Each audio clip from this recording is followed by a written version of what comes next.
Hi everyone, I'm Rachel. I am a science fiction author and a creative writing mentor, and I'm going to be spending the next few sessions, I suppose, talking about world building and spec fic.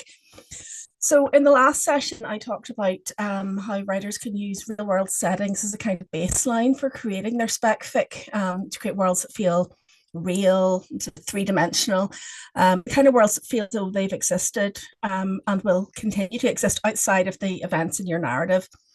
So in that session, I introduced what I call my three Ps of spec-fic world building. So that's power, place, and population. But I didn't go into any deeper detail about what's involved in understanding each of those three Ps. So in this session, I want to spend a bit of time just looking at how power structures are kind of intimately intertwined through any setting that you're creating. And I want to get you thinking about the kinds of questions that you need to ask yourself as you're starting to build your world. So I've divided these questions into 5 main sections. And I'm going to be suggesting some key kind of considerations or questions or things to think about under each of them. Ultimately, of course, there are many, many, many more questions you could be asking yourself as you start to understand the power structures that inform your world. These are really just to get you started. So let's look at the first category. So that's authority and governance. So obviously, understanding how these work in your fictional world it's incredibly important. This is not just about understanding how your world operates, what the quote unquote rules are and so on. Authority, governance, this impacts absolutely everything about how your world, how your characters interact, where they can go, how even they can interact with each other, who they can interact with, and so on and so forth. It can also help you explore these really big themes in your story. It can highlight issues like power and corruption. It can show how justice is served or not served.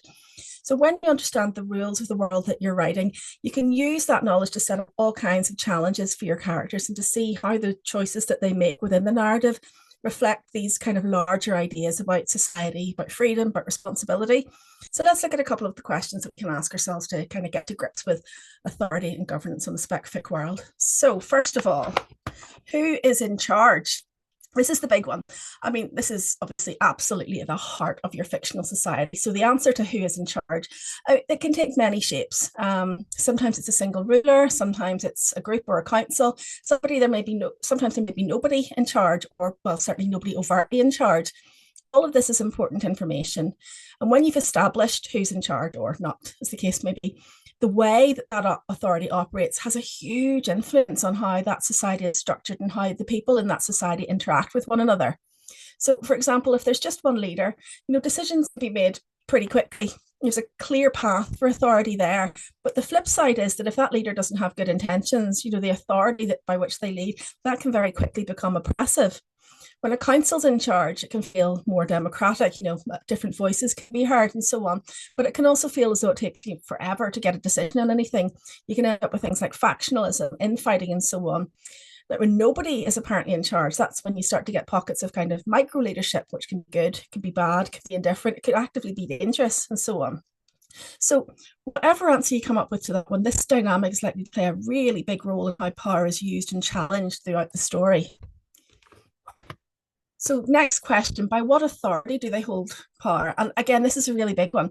So legitimacy comes from different sources. So, divine right, maybe tradition, social contracts, maybe even fear or violence. This is especially important to understand if you have a society in which the leadership is challenged. How are they holding on to power? Leaders who rely on tradition to legitimize their power, they might struggle when society changes or when new ideas challenge their authority. Those who rule through fear or violence, they often have very shaky ground beneath them. Rebellion can happen at any time. And very important is to not forget to consider ideas of soft power. It's all about influencing others without using force, so through diplomacy, through culture, and so on. Leaders who know how to use soft power effectively can build loyalty and respect without having to resort to threats or promises or bribery. It can be a really key mechanism by which a leader can manage to stay in control even when they're challenged. It's not always something that we consider, though, when we're thinking about these very big, dramatic, very visible exercises of power, but I think it is definitely worth making sure that you understand how that operates in your spec fic world. What forms of government exist? So obviously government structures can vary very widely. Systems like democracies, you've got monarchies, you've got dictatorships, and so on. I mean, even within democracy, there's lots of different ways that you can approach that. However, if you're writing maybe a post-apocalyptic scenario, you might have a complete breakdown of formalized governmental structure. Or you might be writing a culture that's never formalized their government structures, or which uses something completely different to a formalized governmental structure. I've done that. It's lots of fun. Each form of governance that dictates how laws are created and how they're enforced and how citizens either participate or in fact don't participate in decision-making processes. How are leaders challenged or appointed, or chosen or appointed, sorry. This is, again, a lot of information about society. Are they elected through popular vote? Are they appointed based on merit? I mean, those last two things can be the same, but they don't have to be the same thing. Maybe they come to power through inheritance or through conquest. How they're selected often reflects kind of broader societal beliefs about ideas like justice and fairness. Those connections might not always be in a straight line, and that's where it can get really, really interesting. There might be circumstances in which dictatorship can be benign, or in which democracy can be malign. Again, you can have some really interesting ideas start to come to the fore once you understand these mechanisms. These are all questions that you can spend a bit of time answering about your world, and they will bear fruit for you in terms of character and conflict. And then what happens if your leaders lose their legitimacy or authority? It might not be something that happens as the part in the course of your narrative, but it's an interesting thought exercise to do. Really, the stability of any governing body, it depends on how people view the legitimacy of the leaders. If they lose credibility, maybe there's some kind of corruption or poor management or some kind of public backlash, or maybe society is just shifting. What happens is then it becomes harder for them to govern effectively. And then as that credibility erodes, you can start to see different things happening. I mean, it could very well be that, the democratic process springs into action, elections are triggered, and everything kind of sorts itself out without much fuss. Or it could be complete and utter chaos. You could see different groups starting to fight for power, trying to make a bid for power in their own terms. As I say, it might not be a situation that your novel explores during the course of the narrative, but it is an interesting thought experiment, because a leadership model in crisis, it shows you where the cracks appear, which in turn tells you a lot about the overall stability of that government or that power structure. Okay, let's move on to social structure and stratification. So this is the social structure of your world. What are the social strata? So this refers to the layers or levels within the society, kind of categorize individuals or groups based on various criteria. Some of those criteria might be wealth, education, their occupation, so on, that sort of thing. For example, our own socioeconomic classes, you've got upper class, middle class, working class, and then various divisions within that. Now, for a spec-fic world, all bets are off. How your social strata are constructed, you could have it constructed on different sentient races, different levels of access to technology, magical abilities or lack thereof, and so on and so forth. You can really go nuts here, and it could be a lot of fun. But, if you think about it in terms of each stratum reflects different access to resources and opportunities, do you think about the wealth gap that exists in our real world society between the upper class and the working class, and how that plays out in terms of access to resources and opportunities? You can think how that can then sort of play out in your spec-fic world as well. Maybe your social strata are organized economically. Why not? They might be, but they might also be organized around something completely different. If you have a magical society, you might have a society where the elite class are powerful sorcerers, and they're kind of dominating the governance because of their power. Maybe the working class equivalent are kind of non-magical citizens just struggling to survive. Maybe you can have a world where technology determines status. So, cyberpunk covers this quite a lot. Advanced technology or access to advanced technology is what allows you to occupy those upper echelons of society. It is sort of also an economic division, fair enough, but it's not just an economic division when it's explored in genres like cyberpunk. It's manifested in some very spec-fic specific ways. You've got to know what these strata look like first and foremost, but once you've got that in mind, the possibilities are endless. So what roles does this kind of class play in society? So we touched on it a little bit under social strata, but it is worth thinking about how class specifically affects daily life, aspirations, relationships, power dynamics. How do characters from different classes interact? Do they interact?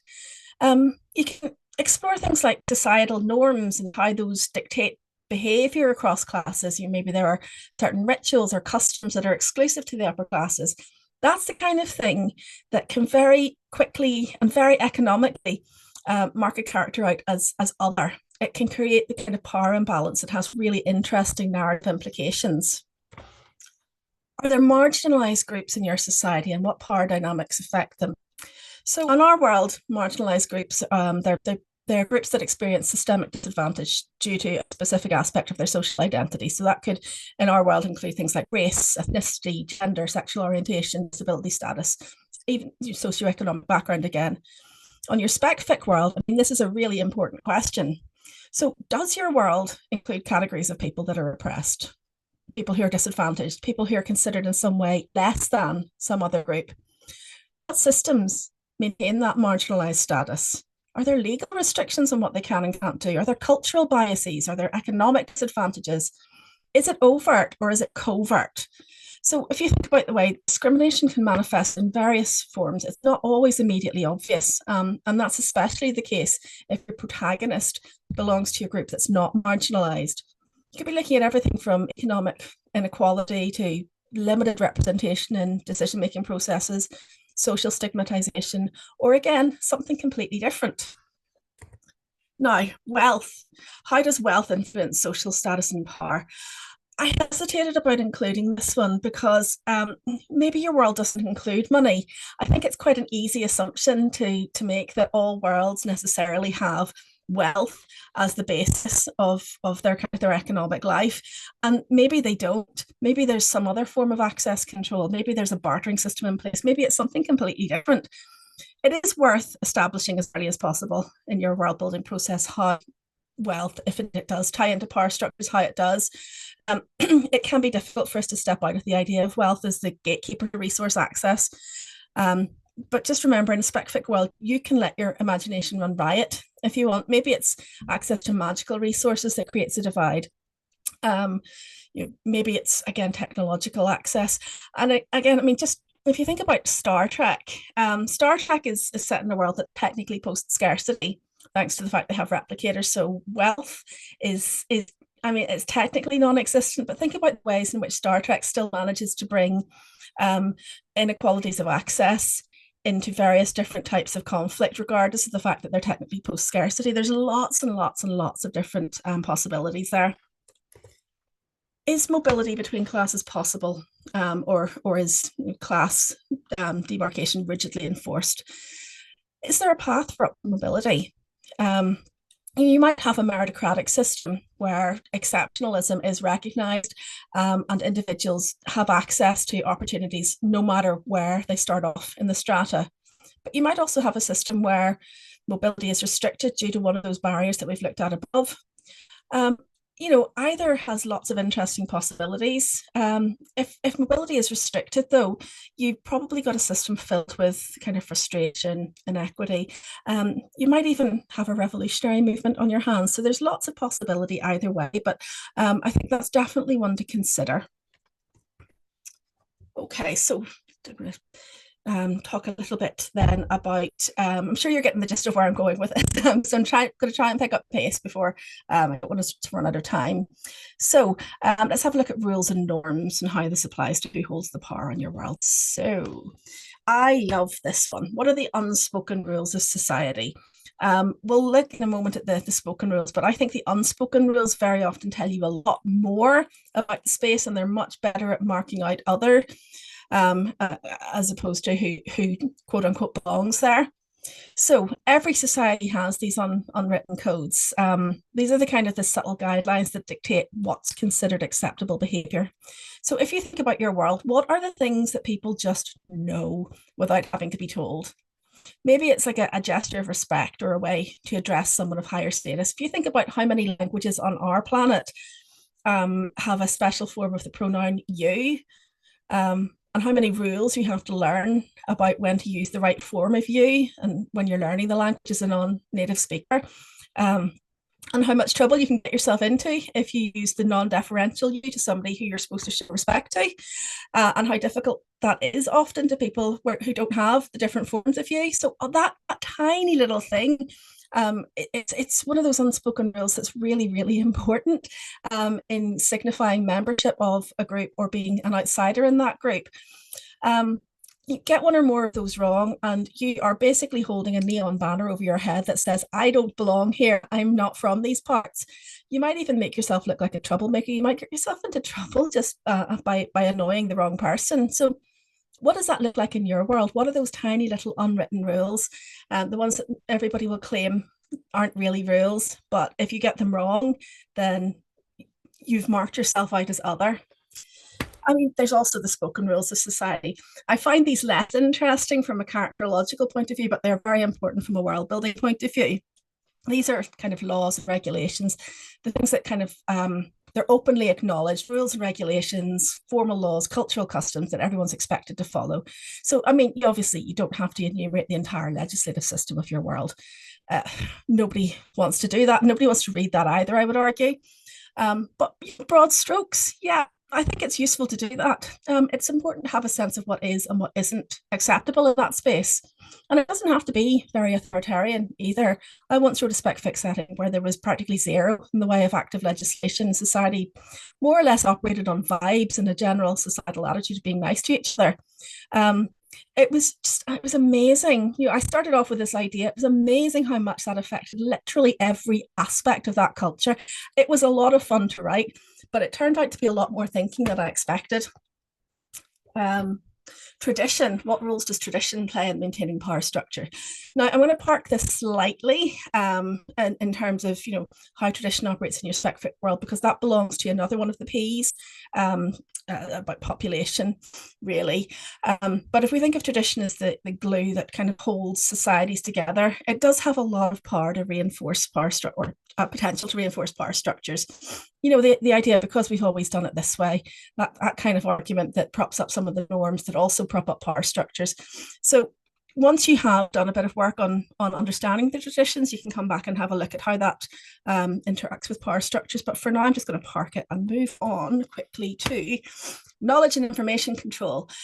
And this is a subject I find writers can overlook quite easily, but it's an incredibly powerful source of information when it comes to things like power and how that interacts with your world. So, how's knowledge transmitted, and does everyone have access to it?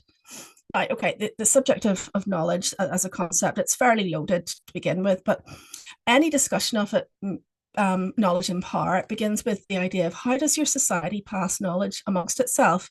If you think about the channels through which information flows, so are there schools, are there libraries, are there oral traditions that pass down wisdom?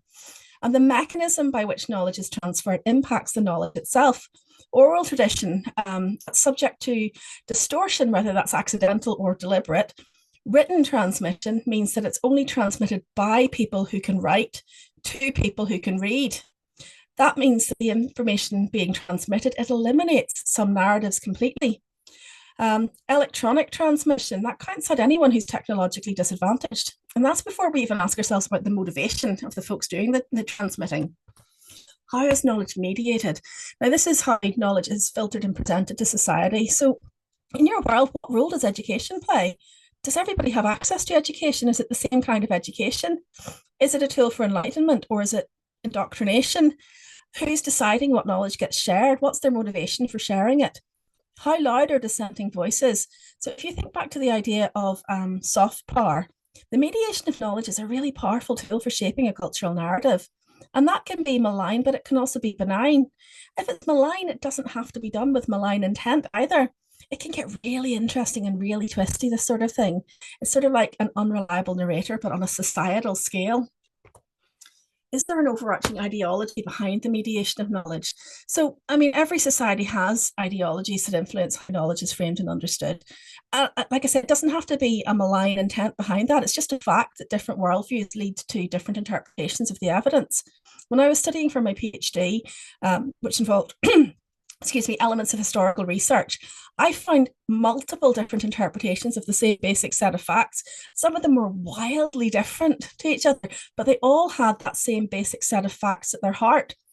So it's not about the story, it's about who's telling the story and why. So, on your world, what beliefs underpin the way information is disseminated? Maybe there's a prevailing philosophy that's kind of untouchable. Maybe there are two counter narratives about the same historical event, and so on. Who controls the narrative? Media, government, religious institutions, or other? And this kind of flows from the previous two questions. And again, doesn't have to be malign intent behind it. I have zero trouble imagining a utopian society founded on ideas of justice and fairness that still finds itself necessarily being judicious with certain truths. Some information requires nuance to unpack fully, and maybe that nuance just isn't available to the general public for whatever reason.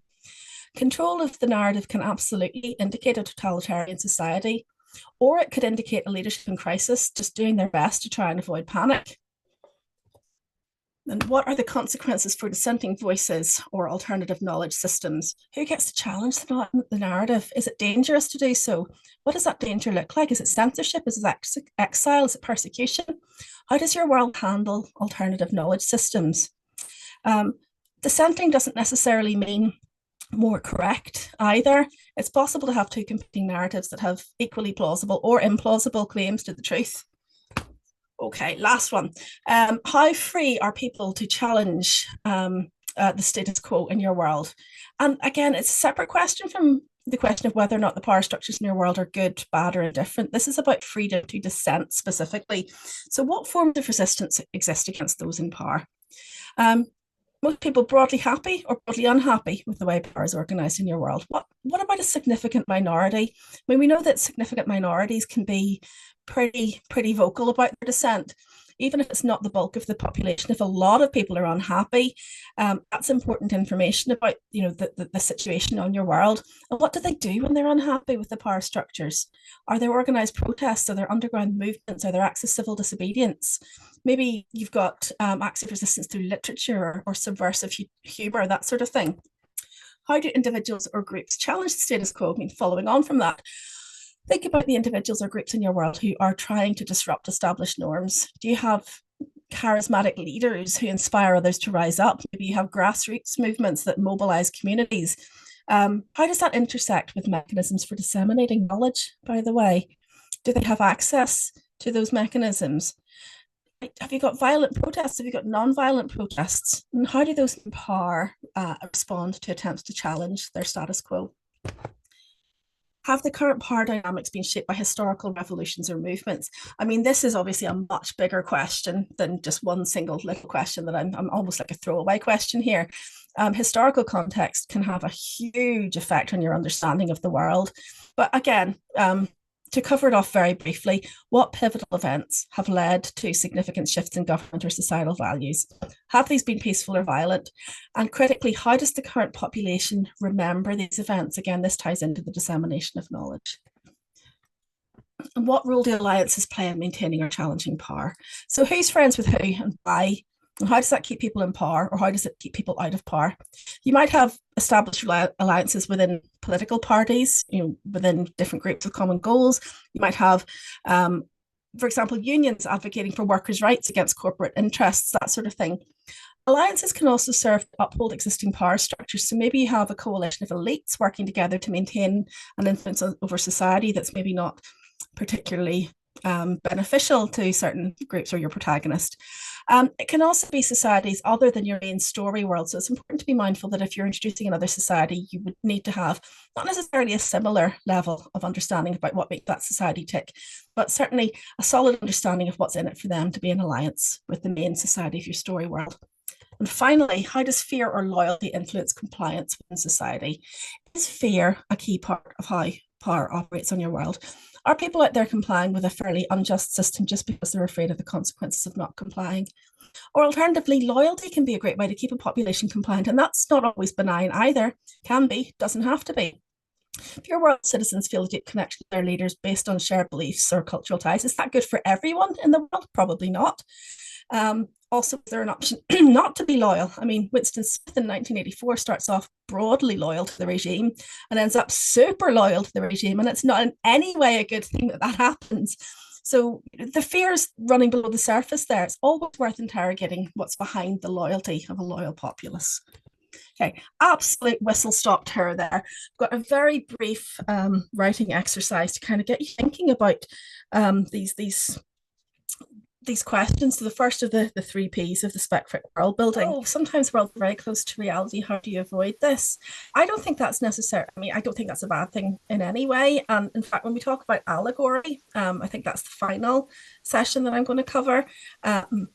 Sometimes allegory can be very, very close to the nose. I mean, it